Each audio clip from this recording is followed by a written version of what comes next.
سفیان بن عینہ نے کہا کہ میں نے عمر بن دینار سے پوچھا، کیا تم نے جابر بن عبداللہ سے یہ حدیث سنی ہے کہ ایک شخص مسجد نبوی میں آیا اور وہ تیر لیے ہوئے تھا؟ رسول اللہ صلی اللہ علیہ وسلم نے اس سے فرمایا کہ ان کی نوکیں تھامے رکھو۔ ابو موسیٰ اشعری صحابی رضی اللہ تعالیٰ عنہ نبی کریم صلی اللہ علیہ وسلم سے روایت کرتے تھے کہ آپ نے فرمایا، اگر کوئی شخص ہماری مساجد یا ہمارے بازاروں میں تیر لیے ہوئے چلے تو ان کا پھل تھامے رہے، ایسا نہ ہو کہ اپنے ہاتھوں سے کسی مسلمان کو زخمی کر دے۔ عبد الرحمن بن عوف نے حسان بن ثابت رضی اللہ تعالیٰ عنہ سے سنا، وہ حضرت ابو ہریرہ رضی اللہ تعالیٰ عنہ کو اس بات پر گواہ بنا رہے تھے کہ میں تمہیں اللہ کا واسطہ دیتا ہوں کہ کیا تم نے رسول اللہ صلی اللہ علیہ وسلم کو یہ کہتے ہوئے نہیں سنا تھا کہ اے حسان، اللہ کے رسول کی طرف سے مشرکوں کو اشعار میں جواب دو، اور اے اللہ، حسان کی روح القدس کے ذریعے مدد کر۔ ابو ہریرہ رضی اللہ تعالیٰ عنہ نے فرمایا، ہاں میں گواہ ہوں، بے شک میں نے حضور سے یہ سنا ہے۔ عروہ بن زبیر نے حضرت عائشہ صدیقہ رضی اللہ تعالیٰ عنہ سے روایت کیا ہے، حضرت عائشہ نے فرمایا، میں نے نبی کریم صلی اللہ علیہ وسلم کو ایک دن حجرے کے دروازے پر دیکھا۔ اس وقت حبشہ کے کچھ لوگ مسجد میں نیزوں سے کھیل رہے تھے، ہتھیار چلانے کی مشق کر رہے تھے۔ رسول اللہ صلی اللہ علیہ وسلم نے مجھے اپنی چادر میں چھپا لیا تاکہ میں ان کا کھیل دیکھ سکوں۔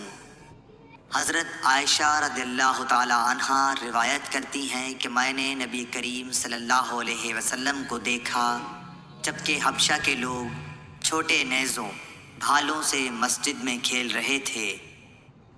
عمرہ بنت عبد الرحمن نے حضرت عائشہ رضی اللہ تعالیٰ عنہ سے روایت کیا ہے، آپ نے فرمایا کہ بریرہ رضی اللہ تعالیٰ عنہا لونڈی ان سے اپنی کتابت کے بارے میں مدد لینے آئیں۔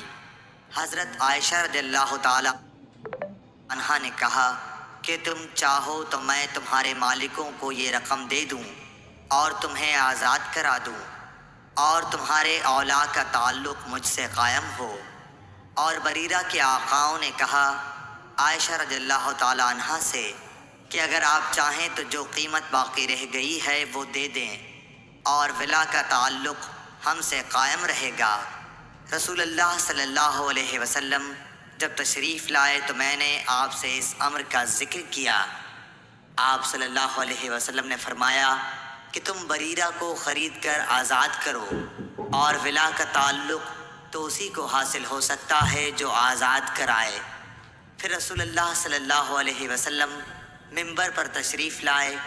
سفیان نے اس حدیث کو بیان کرتے ہوئے ایک مرتبہ یوں کہا کہ پھر رسول اللہ صلی اللہ علیہ وسلم ممبر پر چڑھے اور فرمایا، ان لوگوں کا کیا حال ہوگا جو ایسی شرائط کرتے ہیں جن کا تعلق کتاب اللہ سے نہیں ہے۔ جو شخص بھی کوئی ایسی شرط کرے جو کتاب اللہ میں نہ ہو، اس کی کوئی حیثیت نہیں ہوگی اگرچہ وہ 100 مرتبہ کر لے۔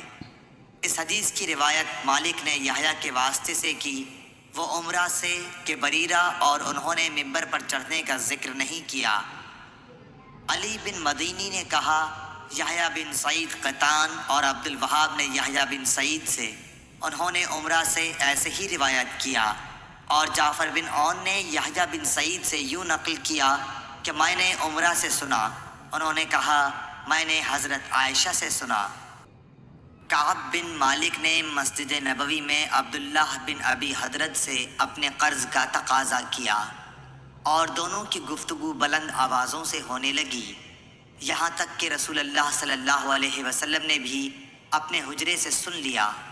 آپ پردہ ہٹا کر باہر تشریف لائے اور پکارا، کعب رضی اللہ تعالی عنہ بولے، ہاں حضور فرمائیے کیا ارشاد ہے؟ آپ نے فرمایا کہ تم اپنے قرض میں سے اتنا کم کر دو۔ آپ کا اشارہ تھا کہ آدھا کم کر دیں۔ انہوں نے کہا، یا رسول اللہ، میں نے بخوشی ایسا کر دیا۔ پھر آپ نے ابن ابی حضرت سے فرمایا، اچھا اب اٹھو اور اس کا قرض ادا کرو جو آدھا معاف کر دیا گیا ہے۔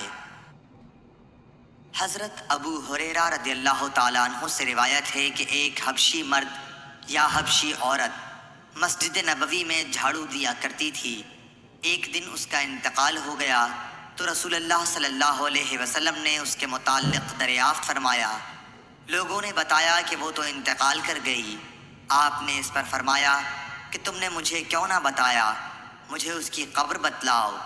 پھر آپ قبر پر تشریف لائے اور اس پر نماز پڑھی۔ حضرت عائشہ رضی اللہ تعالی عنہا فرماتی ہیں کہ جب سورہ بقرہ کی سود سے متعلق آیات نازل ہوئیں تو نبی صلی اللہ علیہ وسلم مسجد میں تشریف لے گئے اور ان آیات کی لوگوں کے سامنے تلاوت فرمائی۔ پھر فرمایا کہ شراب کی تجارت حرام ہے۔ حضرت ابو ہریرہ رضی اللہ تعالی عنہ سے روایت ہے کہ ایک عورت یا مرد مسجد میں جھاڑو دیا کرتا تھا۔ ابو رافع نے کہا میرا خیال ہے کہ وہ عورت ہی تھی۔ پھر انہوں نے نبی کریم صلی اللہ علیہ وسلم کی حدیث نقل کی کہ آپ نے اس کی قبر پر نماز پڑھی۔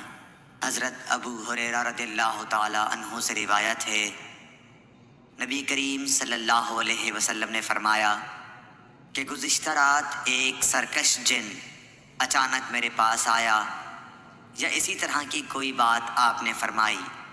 وہ میری نماز میں خلل ڈالنا چاہتا تھا، لیکن خداوند تعالیٰ نے مجھے اس پر قابو دے دیا، اور میں نے سوچا کہ مسجد کے کسی ستون کے ساتھ اسے باندھ دوں تاکہ صبح کو تم سب بھی اسے دیکھو۔ پھر مجھے اپنے بھائی سلیمان کی یہ دعا یاد آ گئی جو سورہ صاد میں ہے، اے میرے رب مجھے ایسا ملک عطا کرنا جو میرے بعد کسی کو حاصل نہ ہو۔ راوی حدیث روح نے بیان کیا کہ حضرت صلی اللہ علیہ وسلم نے اس شیطان کو ذلیل کر کے دھتکار دیا۔ سعید بن ابی سعید مقبری نے حضرت ابو ہریرہ رضی اللہ تعالی عنہ سے سنا کہ رسول اللہ صلی اللہ علیہ وسلم نے کچھ سوار نجد کی طرف بھیجے جو تعداد میں 30 تھے۔ یہ لوگ بنو حنیفہ کے ایک شخص کو جس کا نام ثمامہ بن اسال تھا پکڑ کر لائے۔ انہوں نے اسے مسجد کے ایک ستون سے باندھ دیا۔ پھر رسول اللہ صلی اللہ علیہ وسلم تشریف لائے اور تیسرے روز ثمامہ کی نیک طبیعت دیکھ کر آپ نے فرمایا کہ ثمامہ کو چھوڑ دو۔ رہائی کے بعد وہ مسجد نبوی سے قریب ایک کھجور کے باغ تک گئے اور وہاں غسل کیا۔ پھر مسجد میں داخل ہوئے اور کہا اشہد ان لا الہ الا اللہ وان محمد رسول اللہ، میں گواہی دیتا ہوں کہ اللہ کے سوا کوئی معبود نہیں، اور یہ کہ محمد صلی اللہ علیہ وسلم اللہ کے سچے رسول ہیں۔ ہشام بن عروہ نے اپنے باپ عروہ بن زبیر کے واسطے سے بیان کیا، انہوں نے حضرت عائشہ رضی اللہ تعالی عنہا سے آپ نے فرمایا کہ غزوہ خندق میں سعد رضی اللہ تعالی عنہ کے بازو کی ایک رگ اکحل میں زخم آ گیا تھا۔ ان کے لیے نبی کریم صلی اللہ علیہ وسلم نے مسجد میں ایک خیمہ نصب کرا دیا تاکہ آپ قریب رہ کر ان کی دیکھ بھال کیا کریں۔ مسجد ہی میں بنی غفار کے لوگوں کا بھی ایک خیمہ تھا۔ سعد کے زخم کا خون جو رگ سے بکثرت نکل رہا تھا بہہ کر جب ان کے خیمے تک پہنچا تو وہ ڈر گئے۔ انہوں نے کہا کہ اے خیمے والو، تمہاری طرف سے یہ کیسا خون ہمارے خیمے تک آ رہا ہے؟ پھر انہیں معلوم ہوا کہ یہ خون سعد کے زخم سے بہہ رہا ہے۔ حضرت سعد رضی اللہ تعالیٰ عنہ کا اسی زخم کی وجہ سے انتقال ہو گیا۔ عروہ بن زبیر نے زینب بنت ابی سلمہ سے، انہوں نے ام المومنین ام سلمہ سے روایت کیا ہے، وہ کہتی ہیں کہ میں نے رسول کریم صلی اللہ علیہ وسلم سے حجۃ الوداع میں اپنی بیماری کا شکوہ کیا۔ میں نے کہا کہ میں پیدل طواف نہیں کر سکتی، تو آپ نے فرمایا کہ لوگوں کے پیچھے رہ اور سوار ہو کر طواف کر۔ پس میں نے طواف کیا اور رسول اللہ صلی اللہ علیہ وسلم اس وقت بیت اللہ کے قریب نماز میں آیت والطور وکتاب مسطور کی تلاوت کر رہے تھے۔ انس رضی اللہ تعالی عنہ روایت کرتے ہیں کہ دو شخص نبی کریم صلی اللہ علیہ وسلم کے پاس سے نکلے، ایک عباد بن بشر اور دوسرے صاحب میرے خیال کے مطابق اسید بن حزیر تھے۔ رات تاریک تھی اور دونوں اصحاب کے پاس روشن چراغ کی طرح کوئی چیز تھی جس سے ان کے آگے آگے روشنی پھیل رہی تھی۔ پس جب وہ دونوں اصحاب ایک دوسرے سے جدا ہوئے تو ہر ایک کے ساتھ ایک ایک چراغ رہ گیا جو گھر تک ساتھ رہا۔